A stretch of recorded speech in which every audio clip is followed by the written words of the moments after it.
दिल्ली में कोरोना के केस तो तेज़ी से बढ़ ही रहे हैं, आप सब जानते हैं।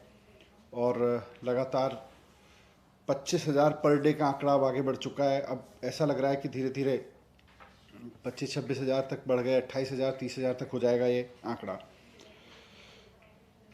मैं दो चीज़ें कहना चाहता हूँ। एक तो ये कि दिल्ली सरकार पिछले दिनों में लोगों को बेड उपलब्ध कराने में बहुत तेज़ी से काम कर रही है और बहुत सफलतापूर्वक काम कर रही है। पिछले 4-5 दिनों में मैं एक एक हॉस्पिटल में जाके आया हूँ। मैं खुद अंदर जाके पेशेंट्स के साथ, डॉक्टर्स के साथ, उनके अटेंडेंट के साथ बातचीत करके आया हूँ। और मैं ये देख रहा हूँ कि 3 अप्रैल को अगर आप देखें, करीब 20 दिन पहले हमारे पास 6,071 बेड थे। 6071 बेड्स थे पहले, 6,071। और आज हमारे पास में इस वक्त 19,101 बेड हैं। यानी कि करीब करीब 2 हफ्ते के समय में, 2-2.5 हफ्ते के समय में 3 गुना से ज़्यादा बेड बढ़ा दिए गए हैं। 19,000 बेड्स इस वक्त दिल्ली में उपलब्ध हैं, दिल्ली में हैं, जिन पे पेशेंट्स हैं। इसमें से 2,500 बेड्स अभी भी वैकेंट हैं। तो बहुत तेज़ी से वॉर फुटिंग पर बेड्स की संख्या बढ़ाई है दिल्ली सरकार ने।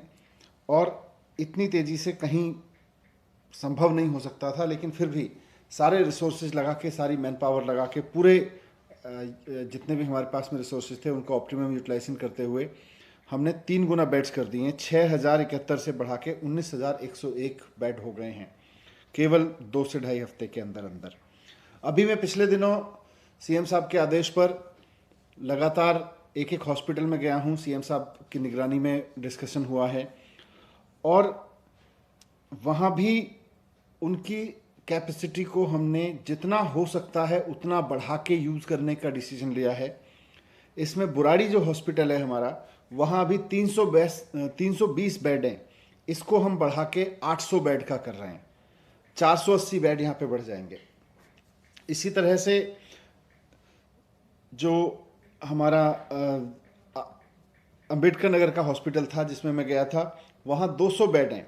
उसको हम बढ़ा के 600 बेड वहाँ पे कर रहे हैं अभी। डीडीयू हॉस्पिटल है, वहाँ पर 250 बेड हैं अभी। उनको हम बढ़ा के 750 बेड कर रहे हैं। यहाँ पे 500 बेड बढ़ जाएंगे। आचार्य भिक्षु हॉस्पिटल है, यहाँ पर 150 बेड हैं अभी। इनको बढ़ा के हम 400 बेड कर रहे हैं। यहाँ पे 250 बेड बढ़ जाएंगे। राजा हरिश्चंद्र नरेला में हॉस्पिटल है, यहाँ पर 200 बेड हैं हमारे पास। हम इसको 400 बेड कर रहे हैं, तो इस तरह से यहाँ भी 200 बेड बढ़ जाएंगे। एलएनजेपी में 1,500 बेड्स हैं, वो सब फुल हैं इस समय। लेकिन हमने इनके साथ अब फैसिलिटीज़ जोड़ी हैं। अपने एक स्कूल में 125 बेड लगाए हैं और कॉमनवेल्थ सेंटर में 500 बेड लगाए हैं। इन्होंने ऑपरेशन में काम करना शुरू कर दिया है, फंक्शनल हो गए हैं ये।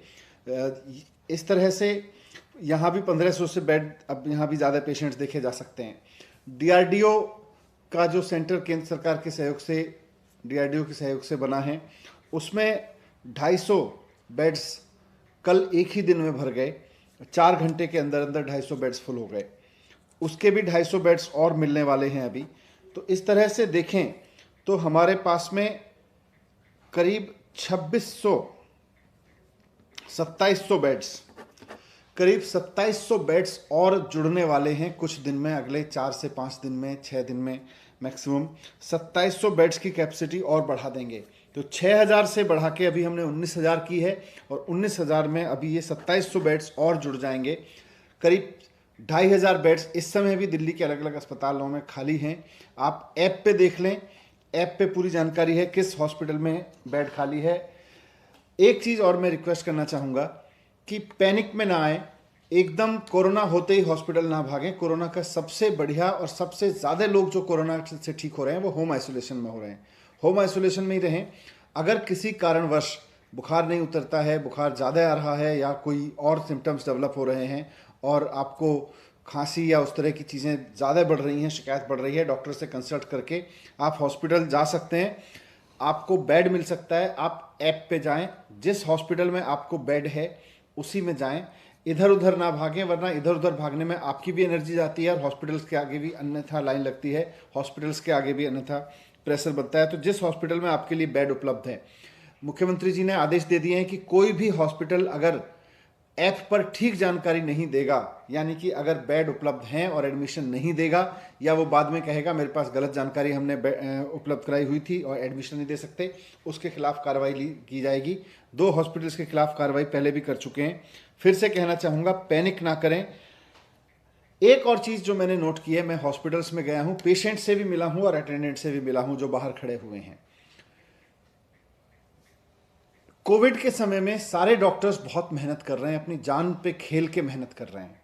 वो किसी भी कीमत पे आपकी जान बचाना चाहते हैं, भले ही उनको कोरोना हो जाए। पूरा का पूरा मेडिकल स्टाफ इस पे लगा हुआ है। मैं जब हॉस्पिटल में जाता हूं तो नीचे खड़े हुए अटेंडेंट को सबसे ज़्यादा इससे शिकायत मिलती है कि साहब कई दिन हो गए हमारे पेशेंट को डॉक्टर ने नहीं देखा। मैं जब जाके उसी पेशेंट से हॉस्पिटल के अंदर मिलता हूं, वो भी कहते हैं कि हाँ जी डॉक्टर नहीं आए। जब डॉक्टर मेरे साथ पीपीई किट में खड़े होते हैं और मैं खुद पीपीई किट पहन के खड़ा होता हूं हॉस्पिटल में, तो मैं पूछता हूं ये डॉक्टर साहब हैं, ये आए थे आपके पास? वो आदमी कहता है हाँ जी मैं तो सुबह आया था, ये तो सुबह आए थे। अब क्योंकि पीपीई किट में डॉक्टर की पहचान नहीं होती, पेशेंट को लगता है कि जो व्यक्ति मेरे पास देखने आ रहा है, और ये गवर्नमेंट और प्राइवेट दोनों जगह से मुझे अटेंडेंट से शिकायत मिल रही है कि साहब हमारे हॉस्पिटल में हमारा पेशेंट भर्ती है, डॉक्टर ने उसको देखा नहीं है। पीपीई किट में डॉक्टर की ऐसे पहचान नहीं हो सकती है, और आपसे आके बात करके आपसे कंसल्ट करके चला गया।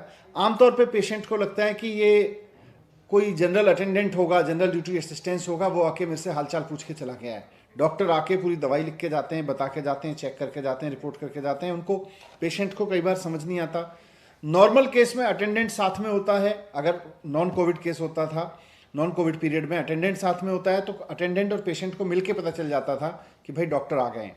अभी डॉक्टर आ रहे हैं, डॉक्टर राउंड ले रहे हैं अंदर, वो पेशेंट्स को देख भी रहे हैं, लेकिन पीपीई किट में होने के नाते आपको पता नहीं चल पा रहा कि वो डॉक्टर थे।